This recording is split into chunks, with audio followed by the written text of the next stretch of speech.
Baik, itu jangkaan oleh HLIB Research, dan untuk mengulas lanjut, saya menjemput Syamsul Yunus, penganalisis automotif. Selamat pagi. Selamat pagi. Selamat Baik pagi Nabila. Syamsul. Menurut HLIB, jumlah jualan kenderaan pada tahun lalu 2023 dijangka melepasi angka 2022. Apakah faktor penyumbang kepada prestasi ini, Syamsul? Okey, untuk tahun ini memang banyak lagi backlog daripada insentif yang ditawarkan oleh pihak kerajaan masa tahun 2022 tu hari. Ada banyak kenderaan yang masih belum dapat diserahkan kepada pembelilah, jadi itu antara faktor utama. Dan selepas habis tempoh tu pun kita nampak permintaan terhadap produk-produk baru yang ditawarkan terus meningkat. Ini yang menyebabkan angka jangkaan tu mencecah rekod barulah untuk tahun ini. Dan HLB juga menjangkakan suku pertama meningkat kerana sejumlah 200,000 unit dalam tunggakan pesanan yang dijadualkan untuk penghantaran pada masa itu, dan juga menyebabkan jumlah yang tinggi pada awal tahun ini. Jadi pada pendapat Syamsul, apakah potensi risiko atau cabaran yang mungkin dihadapi oleh industri ini disebabkan peningkatan yang signifikan dalam jumlah pesanan? Jadi jumlah pesanan backlog tu masih lagi ada, seperti yang you katakan, backlog tu masih lagi ada dan masih lagi agak signifikan. Dan sekiranya selepas pada suku pertama dan kedua tu nampak permintaan tu menurun, mungkin kita akan ada some kind of limited in terms of growth lah. Mungkin dia kecil sikit pada tahun ni, tapi saya rasa sebenarnya nampak macam jumlah permintaan tu terus kukuh sampai ke penghujung tahun ni, dan dijangka masuk ke tahun ini pun permintaan akan terus kukuh lah, disebabkan mungkin masih lagi ada pent up demand yang belum lagi dizahirkan lah. Mungkin menunggu model yang sesuai, mungkin dia menunggu sesuatu yang lebih menarik di pasaran. Mungkin Syamsul boleh kongsikan juga apa yang menjadi pendorong kepada kenaikan unjuran untuk tahun 2024 ni, dan apa jangkaan untuk suku-suku mendatang? Jadi saya rasa untuk tahun 2024 ni memang kalau kita tengok secara global pun, kita expect the US Federal Reserve untuk start menurunkan kadar faedah. Jadi ini menunjukkan mungkin kadar inflasi akan menurun lah. Di dekat mana-mana pun kalau kadar inflasi dah mula menurun, dan mungkin orang akan ada lebih keupayaan untuk membeli, dan bila kadar faedah juga turun, itu adalah insentif yang besar untuk orang terus berbelanja.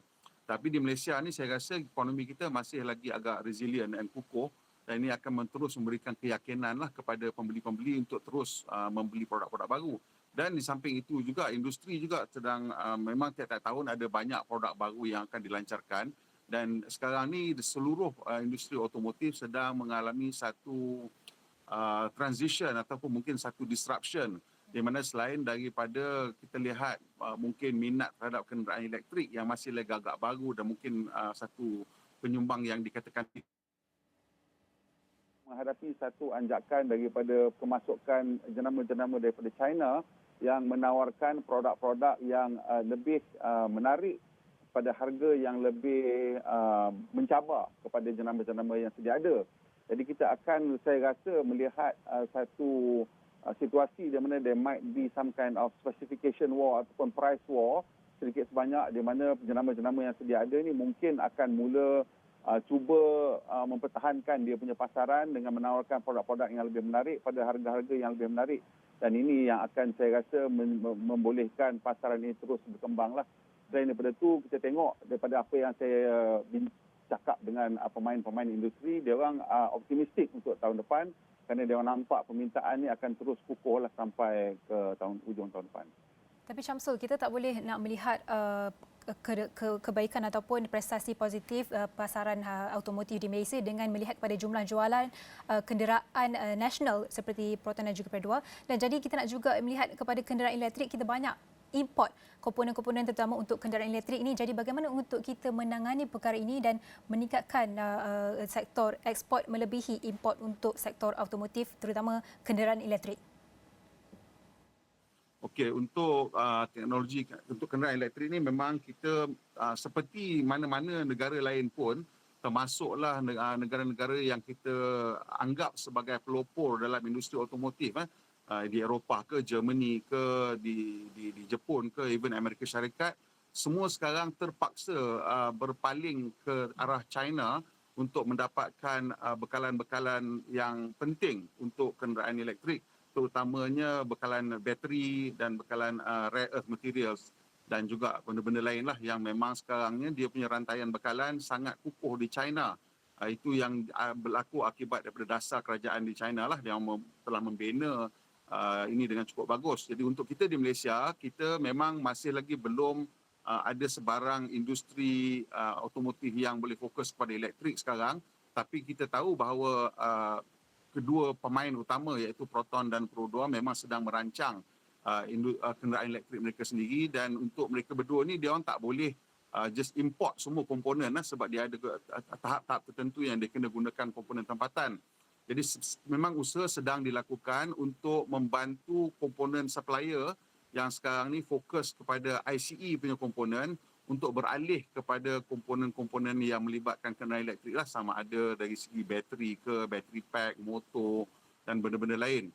So usaha tersebut memang perlu dilakukan, dan saya nampak pihak kerajaan mungkin perlu ada satu program yang lebih jelas dan satu mungkin roadmap yang lebih jelas untuk industri otomotif tentang manakah segmen yang dia nak fokus. Sama ada kita nak fokus kepada bateri ke, ataupun kita nak fokus kepada software ke, ataupun kita nak fokus kepada motor, ataupun kita nak fokus kepada integration sahaja. Benda ni semuanya baru. Jadi tak ada siapa sebenarnya yang mempunyai kelebihan.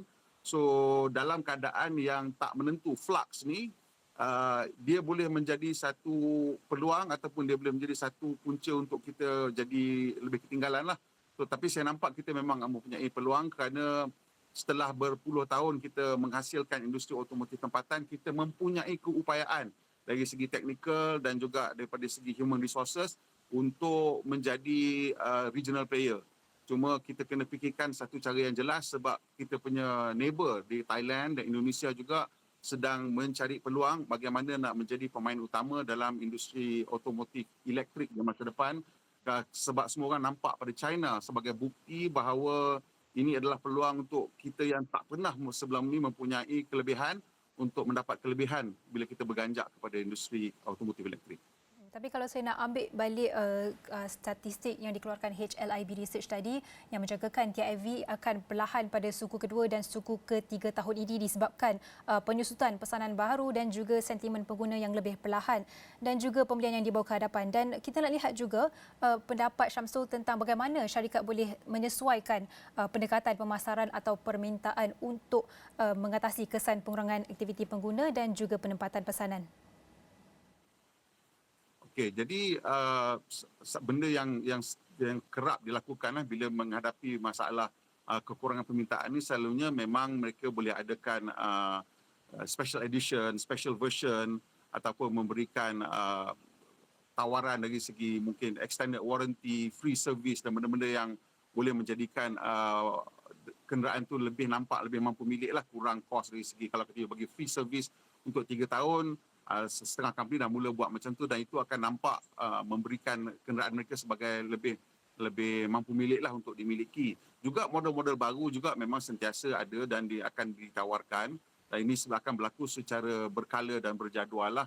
So saya rasa juga dari segi pemasaran tu, of course dia orang akan adakan kerjasama dengan pihak bank mungkin untuk membolehkan pembelian itu berlaku ataupun pinjaman itu diluluskan dengan lebih cepat, sebab kebanyakannya masalah ini bukan kerana orang tak nak beli kereta. Kalau kita tengok semasa economic downturn, permintaan ataupun orang yang datang nak beli kereta itu tetap sama juga banyak dia, tapi bila dalam keadaan economic downturn mungkin bank jadi lebih strict. So terpulang kepada syarikat kereta sendiri untuk memikirkan cara untuk bekerjasama dengan pihak bank dan institusi keuangan untuk memberi mereka lebih keyakinan untuk terus memberi pinjaman kepada mereka-mereka yang hendak membeli kereta. Baik, untuk tahun-tahun mendatang 2025 dan mendatang, apakah jangkaan Syamsul sendiri untuk melihat trajektori peralihan daripada kenderaan ICE kepada kenderaan elektrik untuk kita terus memperkasakan tenaga hijau untuk tahun-tahun mendatang? Jadi saya punya unjuran untuk kenderaan elektrik ni agak agresif sikit. Saya rasa kita akan mencapai 10% TIV sekitar tahun 2026 ataupun 2027. Kalau lambat pun 2028 lah. Jadi dalam keadaan tersebut di mana kita faham bahawa apabila kita melihat teknologi adoption curve, bila sesuatu teknologi baru tu mencapai 10% daripada jualan antara 10 hingga 15%, kita akan masuk apa yang dipanggil inflection point lah. Beyond that point, dia punya sales akan meningkat secara exponential. Mungkin 50% every year dia akan meningkat. Dan benda ni kita nampak sedang berlaku di peringkat global, di mana TIV global untuk kenderaan elektrik dah akan masuk inflection point pada tahun ini, lebih kurang 13 hingga 14%. Di mana di China dah melepasi lah, dah masuk dah hampir 20%, dan di Eropah pun dah melepasi inflection point. Dia lebih sikit lah daripada global punya level. Dan di Malaysia kalau kita rasa benda tu akan masuk pada 2026, 2027 ataupun 2028, jadi yang penting sekali ialah kita kena ada local players yang bersedia untuk take up the demand. Sebab kalau tidak, kita akan melihat satu keadaan di mana jenama-jenama luar dan kenderaan-kenderaan import yang akan mengambil ruang tersebut. Cuma sekarang ni kita nak kena tentukan bahawa jenis kenderaan ataupun segmen harga yang betul yang kita boleh tawarkan untuk inflection point tersebut. Sebab itu kita tengok jenama seperti Proton dan Pro 2 pun bila dia sebut tentang kenderaan elektrik ni, dia mungkin sebut sekitar tahun 2027, 2028 atau 2026 di mana mereka akan menawarkan kenderaan elektrik, sebab di situ dia akan boleh ada produk sebelum gelombang besar itu berlaku. Dan saya nampak untuk di Malaysia ni dia punya minat yang kuat daripada pemain-pemain daripada China akan memberikan tekanan kepada jenama-jenama sedia ada sama di import ataupun tempatan untuk backup, untuk cepat bertindak sekiranya mereka tidak mahu ketinggalan dalam trend ini. Baik, Syamsul Yunus, penganalisis automotif. Terima kasih atas perkongsian itu tadi berkenaan sektor automotif, dan segala perkongsian akan kami kongsikan dalam platform astrawani.com dan juga semua platform digital Astrawani.